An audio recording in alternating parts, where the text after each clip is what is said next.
नमस्कार किसान भाइयों।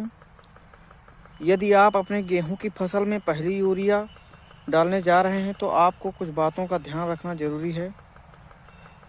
किसान भाइयों, आपको अपनी गेहूं की फसल में दो खास चीज़ों को मिलाकर ज़रूर डालना चाहिए। यदि इन दो चीज़ों को मिलाकर आपने डाला तो आपके गेहूं में कललों की संख्या और ग्रोथ बहुत बेहतर होगी।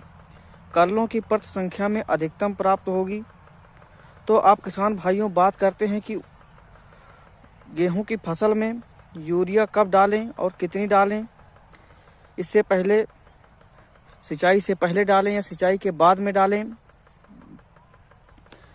और उसके साथ कौन कौन सा खाद मिलाकर डालें। किसान भाइयों, आपको हमेशा इस बात का ध्यान रखना चाहिए कि जब गेहूं की फसल सिंचाई कर दें तो उसके बाद यूरिया का प्रयोग करना चाहिए। यदि हम यूरिया का प्रयोग सिंचाई से पहले करते हैं तो यूरिया की कुछ मात्रा लीच हो जाती है और कुछ उड़कर ऊपर चले जाती है, जिससे हमारे पौधे को संपूर्ण पोषक तत्व तो नहीं मिल पाता। इसलिए सिंचाई करने के बाद ही यूरिया का प्रयोग करना चाहिए। किसान भाइयों, अब हम बात करते हैं कि आपको पहली सिंचाई कब करनी चाहिए और पहली सिंचाई में क्यों महत्वपूर्ण है। यदि आप पहली सिंचाई समय से करते हैं तो किसान भाइयों, इसके बहुत फ़ायदे मिलने वाले हैं। पहली सिंचाई में आपको अपने खेत की मिट्टी के अनुसार करना चाहिए। यदि आपकी खेत की मिट्टी बलुई है तो आपको पहली सिंचाई 22 से 25 दिन पर कर देनी चाहिए। यदि आपकी मिट्टी दोमट है तो आपको 25 से 30 दिन के बीच में सिंचाई करना चाहिए।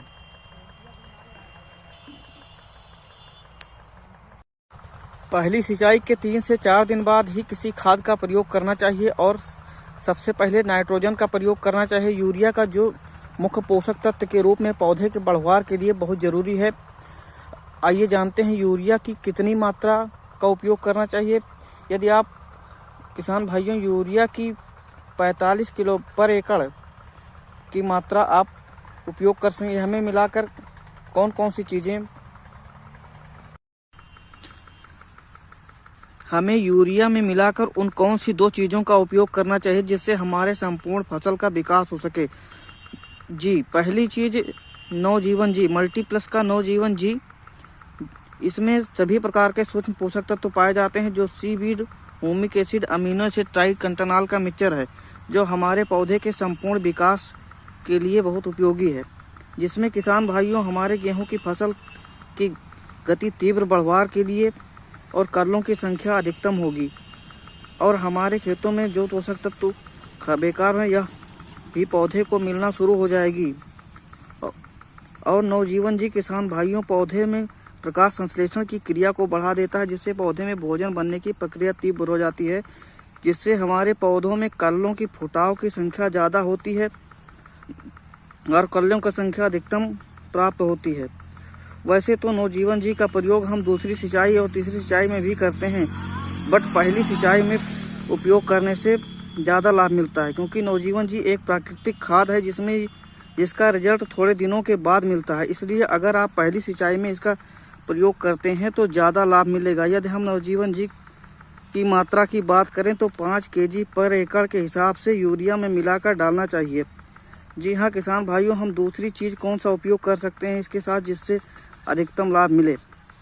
दूसरी चीज़ के रूप में हम WDG सल्फर 80% का प्रयोग कर सकते हैं, जो एक फंगिसाइड के रूप में भी काम करता है और पौधे में पोषक तत्व के रूप में भी कार्य करता है, जो एक कॉन्टैक्ट फंगिसाइड के रूप में भी पौधे को काम करता है, जिससे पौधे में रोग रोधक क्षमता उत्पन्न हो जाती है और पौधा ज़्यादा समय तक हरा भरा बना रहता है। यदि हम इन दो चीज़ों को मिलाकर अपने गेहूं की फसल में उपयोग करते हैं तो निश्चित ही अच्छी पैदावार मिलेगी और ज़्यादा लाभ मिलेगा।